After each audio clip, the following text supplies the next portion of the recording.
Hello everyone and welcome back to the channel. Today I'm going to be replacing my transmission fluid with this AMSOIL 100% synthetic ATF. Now I've heard that this is better than the rest, so we will put it to the test and see if there's any difference that we notice. And I will be tapping the threads on my transmission pan because the last time I had done this job, I noticed that putting the bolt back in was rather difficult. So I want to clean up those threads so we don't have any future issues installing or removing the bolt. And finally, I'll go over the procedure of what you should do after you refill your transmission. So let's get started. And to get started, I'm gonna just pull the dipstick here in the engine bay, just so the fluid underneath flows a little bit better. All right, so what you're gonna wanna do, grab a 14 millimeter, and then just come crack this bolt. Again, I believe this is 15 foot-pounds, so it shouldn't be under a lot of pressure to get it loose, and it's not. So make sure you got some eye protection on, stay out of the way of the splash. Yeah, and right there I can already tell, like, the bolt, it doesn't want to come out because of those threads. So whenever this thing drains, we're going to clean those up. Yeah, that doesn't feel good at all.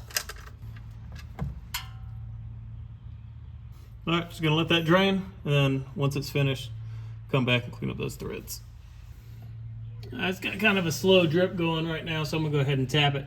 So what I'm gonna be using is this right here. This is an M10 by a 1.5 thread pitch. You just wanna make sure you're nice and even there, and just work your way in. It's gonna get pretty nasty with my tool, but that's okay. I'll just work clean. All right, just gonna check my bit here. Not really a whole lot of material, so hopefully it was just a bolt and not these threads that was really messed up.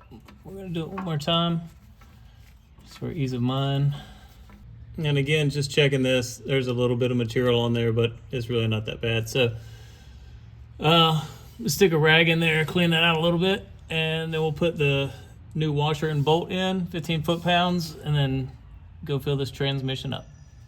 All right, new bolt and crush washer is installed, 15 foot-pounds. The bolt went in super smooth this time, so hopefully we don't have any issues in the future. Now time to fill it up. All right, we got about 3 quarts out of the transmission. I think the drain and fill, I think it's 3.2 quarts. So we're right there at it. So we're gonna put about 3 quarts back in it. And then obviously we'll go through the procedure and then see where the level is and see if we need to add a little more or if we're going to be good right at 3 quarts. So let's go ahead and add that in.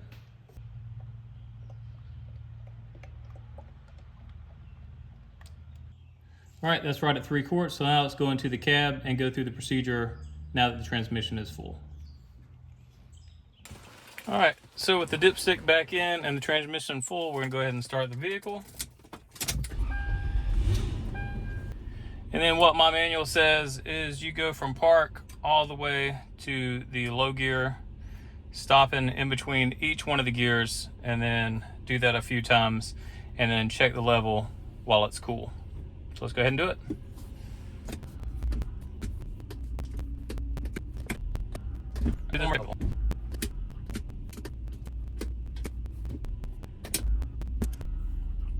All right, so while it's running and still cool, let's go check the level. Now, if you can tell, we are getting a little bit of smoke back here. It's because some of the ATF dripped out of the tube and went down the back of the engine. And I don't know if you can see that, but it's right down here where the cool is, and it's right between those 2 marks. So right up here is the hot, this is the cool, so it's right between where it should be. So we're gonna go ahead, put this back in, take it for a test drive, and we should be all good. All right guys, that's gonna do it for this video. I just took it out on a test drive. Everything shifts smoothly. Most importantly, the level is correct and there are no leaks. The last time I had done this job was about 45,000 miles ago, and I'm not saying it needed to be done this time.